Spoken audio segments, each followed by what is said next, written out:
Good morning students. तो बेटा previous class में हमने किसी भी मैट्रिक्स के eigen values and eigen vectors को फाइंड करने का प्रोसेस डिस्कस किया था। उससे रिलेटेड हमने एक एग्जांपल को सॉल्व कर लिया था। अब हम उसी टॉपिक को कुछ और एग्जांपल से क्लियर करते हैं, क्योंकि लास्ट एग्जांपल हमारा जो था उसमें मैट्रिक्स से 2x2 ऑर्डर की थी। अब हम क्या करेंगे, एक मैट्रिक्स हमें गिवन है सेकेंड एग्जाम्पल में, ये 3x3 ऑर्डर की है। उसके लिए हम आइगन वैल्यूज़ और आइगन वेक्टर कैसे फाइंड करते हैं वो देखते हैं। करने का प्रोसेस वैसे ही है, लेकिन 3x3 में थोड़ा सा लेंथी प्रोसेस है, इसलिए इसको हम एक एग्जांपल से क्लियर करते हैं। तो सबसे पहले हमें इस मैट्रिक्स की क्या करनी है, आइगन वैल्यूज़ और आइगन वेक्टर को फाइंड करनी है। तो हम क्या करेंगे, मैट्रिक्स ए की कैरेक्टरिस्टिक इक्वेशन लिखेंगे। तो आप क्या कह सकते हैं, मैट्रिक्स ए की अभिलाक्षणिक समीकरण, characteristic equation of A matrix A क्या आ जाएगी, ए माइनस लैम्डा आई का डिटर्मिनेंट इक्वल्स टू 0। ठीक है, तो इसमें क्या वैल्यूज आ जाएंगी, मेन डायगोनल के एलिमेंट्स में माइनस लैम्डा ऐड हो जाएगा, तो क्या बनेगा 1 minus lambda 2 3 0 minus 4 minus lambda 2 0 0 7 minus lambda, इस पूरे का डिटर्मिनेंट बराबर 0। ये आ गया हमारे पास। इसे सॉल्व करें डिटर्मिनेंट को, तो क्या बनेगा 1 माइनस लैम्डा इंटू इन दोनों का multiply means -4 minus lambda into 7 minus lambda minus 2 into 0 0, फिर माइनस का साइन 2, अब इन दोनों का मल्टीप्लाई 0 माइनस 0 मतलब 0 minus 0 plus 3 into 0 into 0 minus 0 मतलब 0 minus 0 equals to 0। That implies क्या बन गया, ये 1 minus lambda into -4 minus lambda into 7 minus lambda, ये टर्म पूरी 0 हो गई, ये टर्म भी 0, तो इक्वल्स टू में सीधा ही आ गया 0। अब तीन फैक्टर्स का मल्टीप्लिकेशन इक्वल्स टू 0 है, तो सीधा ही हमारे पास लैम्डा की वैल्यूज आ जाएंगी। तो लैम्डा बराबर क्या आ गया 1 -4 और 7, तो ये क्या आ गई हमारे पास मैट्रिक्स ए की अभिलाक्षणिक मोल, है ना। तो ये आ गए लैम्डा मैट्रिक्स ए के अभिलाक्षणिक मोल। कैरेक्टरिस्टिक रूट्स कह सकते हैं, आइगन वैल्यूज कह सकते हैं, कुछ भी कह सकते हैं। ठीक है, अभिलाक्षणिक मोल, कैरेक्टरिस्टिक रूट्स, आइगन वैल्यूज। अब हम क्या करेंगे, मान लेते हैं कि लैम्डा 1 बराबर है 1, लैम्डा 2 बराबर है -4, लैम्डा 3 बराबर है 7। तो हर एक लैम्डा के कोरोस्पोंडिंग हमें आइगन वेक्टर फाइंड करना होगा। तो करने का प्रोसेस सबके लिए सेम है, लेकिन हमें इस क्वेश्चन को आइगन वेक्टर फाइंड करने के लिए 3 बार करना होगा, क्योंकि एक बार हम लैम्डा की वैल्यू लेंगे 1, एक बार लैम्डा की वैल्यू लेंगे -4 और एक बार लैम्डा की वैल्यू लेंगे 7। ठीक है, तो हम लैम्डा 1 बराबर 1 के लिए हम सॉल्व करते हैं। मान लेते हैं कि लैम्डा 1 बराबर 1 के संगत इसके कोरोस्पोंडिंग जो आइगन वेक्टर है अभिलाक्षणिक सदिश है वो कैपिटल X1 है, और उसकी वैल्यू कितने वेक्टर्स आएंगे X1 के अंदर, X1 X2 और X3, 3 वेरिएबल्स आएंगे, क्योंकि मैट्रिक्स से 3x3 ऑर्डर की है। ठीक है, तो लैम्डा 1 बराबर 1 के कोरोस्पोंडिंग हमने आइगन वेक्टर मान लिया X1, और उसकी वैल्यू क्या है X1 X2 X3, ये एलिमेंट से एक मैट्रिक्स बनी हुई है। ठीक है, देन अभिलाक्षणिक समीकरण क्या बन जाएगी हमारे पास, देन क्या आएगा इससे हमारे पास Ax1 बराबर लैम्डा 1 x1, यही होगा ना कि लैम्डा 1 बराबर 1 के कोरोस्पोंडिंग आइगन वेक्टर अगर ये है तो Ax1 बराबर क्या होता है लैम्डा 1 x1। और ध्यान रखना यहाँ पर जो आइगन वेक्टर होता है वो कभी भी 0 नहीं होता है। ठीक है, मतलब x1 not equals to 0, x2 होगा तो x2 नॉट इक्वल्स टू 0, मतलब वो कभी 0 नहीं होता, उसमें कुछ ना कुछ वेरिएबल्स होते हैं। ठीक है, और इसमें सारे वेरिएबल कभी भी 0 नहीं आते।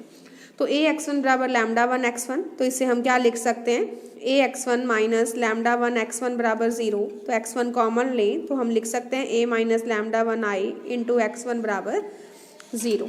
ठीक है, ये आ गया हमारे पास। इसमें वैल्यूज पुटअप करें तो क्या बन जाएगा, A माइनस लैम्डा 1 i हमारे पास अभिलाक्षणिक मैट्रिक्स, वो अभिलाक्षणिक समीकरण वाली इक्वेशन से आ जाएगी, इसमें मैट्रिक्स का साइन लगा देंगे तो यही बन जाएगी, बट लैम्डा की जगह क्या आ जाएगा लैम्डा 1। तो क्या बनेगा A माइनस लैम्डा 1 i, इसमें लैम्डा की जगह लैम्डा 1 पुटअप कर देंगे, तो क्या बनेगा 1 minus lambda 1 2 3 0 -4 minus lambda 1 2 0 0 7 minus lambda 1 into X1 की वैल्यू हमारे पास है X1 X2 और X3।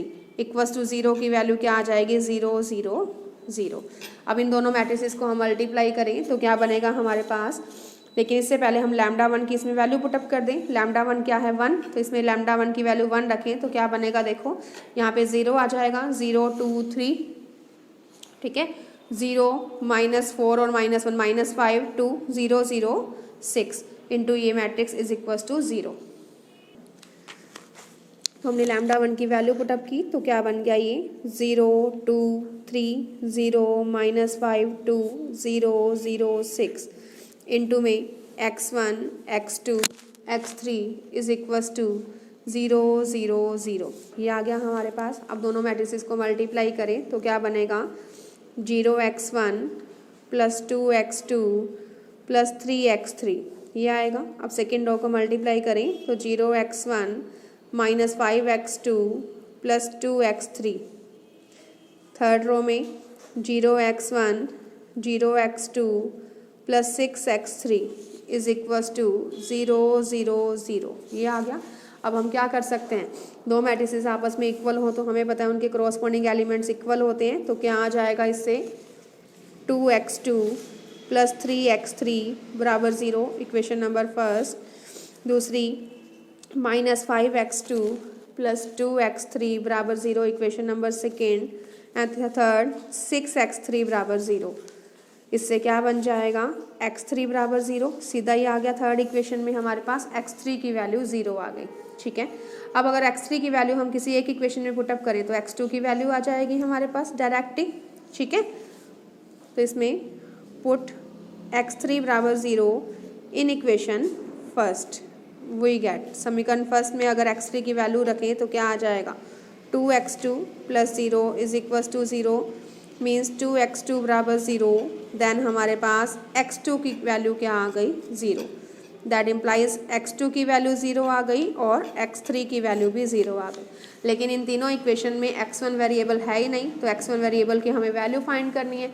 अगर हमारे पास इस टाइप से डायरेक्ट तीनों की वैल्यू इजीली आ जाती तो हम ऐसे ही भी सॉल्व कर सकते हैं, लेकिन हमारे पास x1 अभी भी रह गया, इसलिए हम क्या करेंगे इसमें x1 की वैल्यू फाइंड करने के लिए वही कोफिशिएंट मैट्रिक्स निकालेंगे, फिर उसकी रैंक फाइंड करेंगे, ठीक है। नाउ कोफिशिएंट मैट्रिक्स क्या बन जाएगी हमारे पास, नाउ कोफिशिएंट मैट्रिक्स मतलब गुणांक मैट्रिक्स। गुणांक मैट्रिक्स को बी नाम दे दें तो क्या बनेगी कोफिशिएंट मैट्रिक्स, यही होगी कोफिशिएंट मैट्रिक्स, ठीक है, क्योंकि ये देखो यही कोफिशिएंट है हमारे, मल्टीप्लाई इसी को ही हमने इससे मल्टीप्लाई किया है, तो ये हमारी कोफिशिएंट मैट्रिक्स बी क्या बन गई 0 2 3 0 -5 2 0 0 6। ये आ गई हमारे पास कोफिशिएंट मैट्रिक्स। अब हमें बी मैट्रिक्स की रैंक निकालनी है। बी मैट्रिक्स 3 × 3 ऑर्डर की है मैट्रिक्स, तो हम क्या करेंगे इसमें बी मैट्रिक्स की रैंक निकालने के लिए बी का डिटर्मिनेंट निकालेंगे। तो since determinant of B is equals to 0 2 3 0 -5 2 0 0 6। ये आ गया। इसमें सॉल्व करें तो 0 इंटू समथिंग तो 0, तो 0 ही रह जाएगा, -2 इंटू 0 -0 मतलब 0 +3 इंटू 0 -0 मतलब 0। तो क्या आ गया 0 -0 + 0 मीन्स 0। तो b का डिटर्मिनेंट क्या आ गया हमारे पास 0। b का डिटर्मिनेंट 0 है, दैट इम्प्लाइज हम कह सकते हैं कि मैट्रिक्स b की जो रैंक है वो उतने ऑर्डर की नहीं है जितनी वो है 3 ऑर्डर की है ना।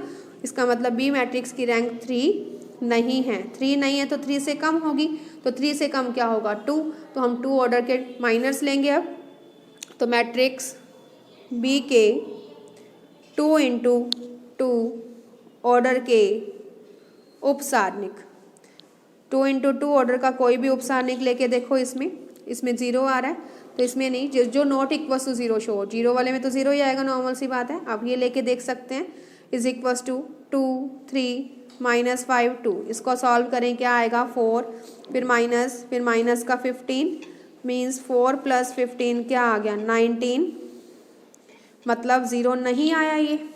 तो हमें कोई भी 2 × 2 ऑर्डर का ऐसा माइनस शो करना है जो 0 नहीं है, तो 0 नहीं आ गया। दैट इम्प्लाइज हम कह सकते हैं कि मैट्रिक्स बी की जो रैंक है वो 2 नहीं होगी। मैट्रिक्स बी इसमें क्या है 2 × 2 ऑर्डर के -0 नहीं आए हैं, इसलिए हम कह सकते हैं मैट्रिक्स बी की रैंक क्या है 2 होगी ना, 2 नहीं होगी ये नहीं है, 2 होगी, क्योंकि 0 नहीं है तो रैंक 2 होगी, अगर 0 आ जाता तो रैंक 2 नहीं होती। ठीक है, तो मैट्रिक्स बी की रैंक हमारे पास 2 आ गई। Now K is equals to number of variables minus rank of B matrix. Number of variables कितने हैं, 3 वेरिएबल्स हैं हमारे पास, x1 x2 x3। रैंक के आगे 2, 3 - 2 1, मतलब k बराबर 1, मतलब एक वेरिएबल को हम अपनी मर्जी से कुछ भी मान सकते हैं। दैट इम्प्लाइज एक वेरिएबल हमारा आर्बिट्रेरी है, ये कह सकते हैं। एक वेरिएबल को हम अपनी मर्जी से कुछ भी मान सकते हैं। ठीक है, तो अब हमने देखा इस क्वेश्चन में x2 x3 हमारे पास ऑलरेडी आ चुके हैं 0, तो रह गया x1 वेरिएबल। तो एक वेरिएबल को अपनी मर्जी से मानना है तो हम x1 को ही मानेंगे, नॉर्मल सी बात है इस क्वेश्चन में। तो हम मान लेते हैं कि x1 की वैल्यू क्या है, k है। माना x1 बराबर k, देन हमारे पास x1 की वैल्यू आ गई k और x2 की वैल्यू आई है 0, x3 0। That implies capital X1 eigen vector क्या बन गया, k 0 0। ये हमारे पास आ गया लैम्डा 1 बराबर 1 के कोरोस्पोंडिंग आइगन वेक्टर। ये क्या है, लैम्डा 1 बराबर 1 के संगत अभिलाक्षणिक सदिश आइगन वेक्टर। अभी हमने लैम्डा 1 बराबर 1 के कोरोस्पोंडिंग आइगन वेक्टर निकाला है, तो हमारे पास लैम्डा की वैल्यूज कितनी आई थी, 3 आई थी, है ना। तो लैम्डा 1 बराबर 1 के कोरोस्पोंडिंग हमने निकाल लिया।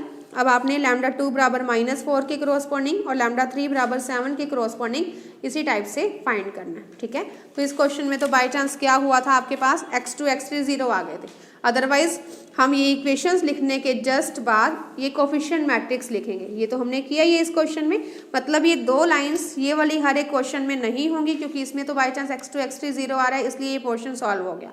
अदरवाइज हम सीधा ही तीनों इक्वेशंस लिखने के बाद हम क्या करेंगे, कोफिशिएंट मैट्रिक्स बी लिखेंगे, बी मैट्रिक्स की रैंक फाइंड करेंगे। हमेशा डिटर्मिनेंट से ही निकलेगा बी की रैंक से, क्योंकि मैट्रिक्स 3 × 3 ऑर्डर की या 2 × 2 ऑर्डर की होगी, या मतलब कह सकते हैं कि कोई स्क्वायर मैट्रिक्स होगी, तभी हम उसकी रैंक फाइंड करेंगे इस क्वेश्चन में, और उन्हीं के हमें आइगन वेक्टर्स और आइगन वैल्यूज फाइंड करनी होती हैं। ठीक है, तो इस स्टेप से हम रैंक निकाल के k बराबर number of variables minus rho B से हम k वेरिएबल की k की वैल्यू आ जाएगी, जिससे हम कितने वेरिएबल को अपनी मर्जी से मान सकते हैं वो हमारे पास वैल्यू आ जाएगी। मोस्टली हर एक क्वेश्चन में हम एक वेरिएबल को ही अपनी मर्जी से सपोज कर सकते हैं। तो सपोज करने के बाद बाकी वेरिएबल्स की वैल्यू हम बाकी इक्वेशंस में जो फर्स्ट सेकंड थर्ड इक्वेशंस है उसमें पुटअप करके हम x1 x2 x3 तीनों की वैल्यू फाइंड करके कैपिटल X1 निकाल सकते हैं। ठीक है, इसी टाइप से बाकी लैम्डा के कोरोस्पोंडिंग आप खुद फाइंड करेंगे। ओके, तो इस टाइप से हम किसी भी मैट्रिक्स, किसी भी स्क्वायर मैट्रिक्स के corresponding eigen values and eigen vector topic को डिस्कस कर सकते हैं। नेक्स्ट एग्जांपल देखो, एग्जांपल नंबर 4। इस एग्जांपल में बेटा आपको गिवन है कि ए मैट्रिक्स है आपके पास, और ए मैट्रिक्स की आइगन वैल्यूज आपको दे रखी है लैम्डा 1 लैम्डा 2 और लैम्डा n है। ठीक है, लैम्डा 1 से लेके लैम्डा n तक मैट्रिक्स ए की आइगन वैल्यूज हैं। तो आपको प्रूव करनी है कि ए स्क्वायर मैट्रिक्स की जो आइगन वैल्यूज होंगी, जो आइगन मान होंगे, वो lambda 1 square lambda 2 square so on lambda n square होंगे, और ए के क्यूब मैट्रिक्स की जो आइगन वैल्यूज होंगी वो प्रूव करनी है लैम्डा 1 की क्यूब लैम्डा 2 की cube so on lambda n की क्यूब होगी। ये हमें प्रूव करने के लिए कहा है। ठीक है, मैट्रिक्स ए की आइगन वैल्यू हमें गिवन है, प्रूव करना है कि ए स्क्वायर की eigen value lambda 1 square lambda 2 square lambda n square होंगी, और ए की क्यूब मैट्रिक्स की आइगन वैल्यू लैम्डा 1 की क्यूब लैम्डा 2 की क्यूब लैम्डा n की क्यूब होगी। ठीक है, तो इसमें चूंकि जो गिवन है उसको देख के चलते हैं। चूंकि मैट्रिक्स ए की जो आइगन वैल्यूज है, पूरी लाइन लिखेंगे, चूंकि मैट्रिक्स ए के आइगन मान lambda 1 lambda 2 so on lambda n है। ठीक है, इसलिए मान लेते हैं कि मैट्रिक्स ए के जो आइगन मान हैं वो लैम्डा r है, और यहाँ पे r हमने लिख लिया 1 to n तक है। मतलब शॉर्ट में लिख लिया कि मान लिया कि मैट्रिक्स ए की जो आइगन वैल्यूज हैं वो लैम्डा r है, और r की वैल्यू यहाँ पर 1 to n है। ठीक है, और लैम्डा और आइगन वैल्यू जो है उसके कोरोस्पोंडिंग इसके संगत अभिलाक्षणिक सदिश आइगन वेक्टर हमने मान लिया कि XR है। ठीक है, और यहाँ पर XR कभी 0 नहीं होता, XR not equal to 0। Then आप क्या कह सकते हैं, A XR बराबर लैम्डा R XR कह सकते हैं। ठीक है, क्योंकि अगर ए मैट्रिक्स है और ए मैट्रिक्स की आइगन वैल्यू लैम्डा आर है और उसके करॉस्पॉन्डिंग आइगन वेक्टर एक्स आर है, तो आप क्या कहते हैं, ए एक्स आर बराबर लैम्डा आर एक्स आर। क्यों? क्योंकि अगर ए मैट्रिक्स की आइगन वैल्यू लैम्डा है और उसके संगत आइगन वेक्टर एक्स है, तो हम क्या कहते हैं, ए एक्स बराबर लैम्डा एक्स। उसी हिसाब से ए एक्स आर बराबर लैम्डा आर एक्स आर। हमें ए स्क्वायर मैट्रिक्स की आइगन वैल्यू प्रूव करनी है। ए स्क्वायर कैसे आती है, ए को ए से गुना करके। इसलिए हमने क्या किया, इक्वेशन फर्स्ट को पूरी को ए से मल्टीप्लाई कर दें। अगर फर्स्ट इक्वेशन को अगर ए से मल्टीप्लाई करें दोनों तरफ, तो क्या आएगा, A into A X R is equal to A into lambda R X R. Then क्या बन जाएगा, ये ए इंटू ए स्क्वायर हो जाएगा, A square X R is equal to A lambda R X R है, ये A lambda R X R. Then A square X R is equal to, हम ये लिख सकते हैं, लैम्डा आर बाहर लिख लें क्योंकि कांस्टेंट आइगन वैल्यू है, constant quantity. A X R दोनों मैट्रिसेस हैं, इनको इकट्ठा लिख लिया। Then A square X R is equal to lambda R into A X R फिर से आ गया। इस ए एक्स आर को हम लिख सकते हैं फर्स्ट इक्वेशन से lambda R X R by equation first. इस ए एक्स आर को फिर से फर्स्ट इक्वेशन से मैंने लिख दिया लैम्डा आर एक्स आर। अब लैम्डा आर और लैम्डा आर मल्टीप्लाई हो जाएंगे, तो क्या बन जाएगा, इससे क्या बन गया टोटली हमारे पास, A square X R is equal to lambda R square X R. अब ध्यान से देखो फर्स्ट इक्वेशन को, ए एक्स आर बराबर लैम्डा आर एक्स आर, तो आप क्या कहते हैं कि ए मैट्रिक्स की आइगन वैल्यू लैम्डा आर है, एक्स आर तो सेम है मल्टीप्लाई में। देखो तो हम क्या कहते हैं इस इक्वेशन के अकॉर्डिंग कि ए मैट्रिक्स की आइगन वैल्यू लैम्डा आर है। इसमें देखो क्या आ रहा है, ए स्क्वायर एक्स आर बराबर lambda R square X R. इस इक्वेशन और इस इक्वेशन में क्या फर्क है, ए की जगह ए स्क्वायर आ रहा है, लैम्डा आर की जगह लैम्डा आर स्क्वायर आ रहा है। ठीक है, तो इस इक्वेशन को देखते हुए आप कह सकते हैं कि ए स्क्वायर मैट्रिक्स की आइगन वैल्यू क्या होगी, लैम्डा आर स्क्वायर होगी। आर की जगह 1 to n रखें तो क्या आएगा, ए स्क्वायर की eigen values lambda 1 square, lambda 2 square, lambda n square. तो यही प्रूव करना था।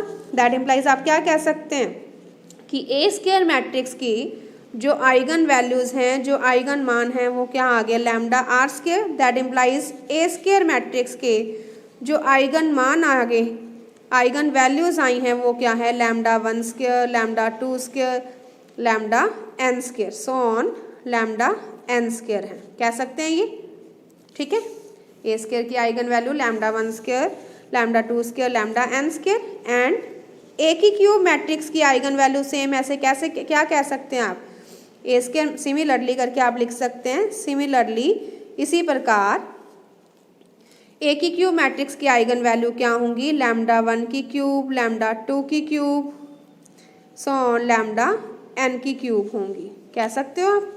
ठीक है, तो यही प्रूव करना था हमें कि अगर ए मैट्रिक्स की आइगन वैल्यू लैम्डा आर है तो ए स्क्वायर की eigen value lambda R square means lambda 1 square, lambda 2 square, lambda n square. और ए की क्यूब की आइगन वैल्यू क्या होंगी, लैम्डा 1 की क्यूब, लैम्डा 2 की क्यूब, लैम्डा n की क्यूब। ठीक है, तो इस टाइप से ये क्वेश्चन हमारा प्रूव हो गया। Okay, thank you.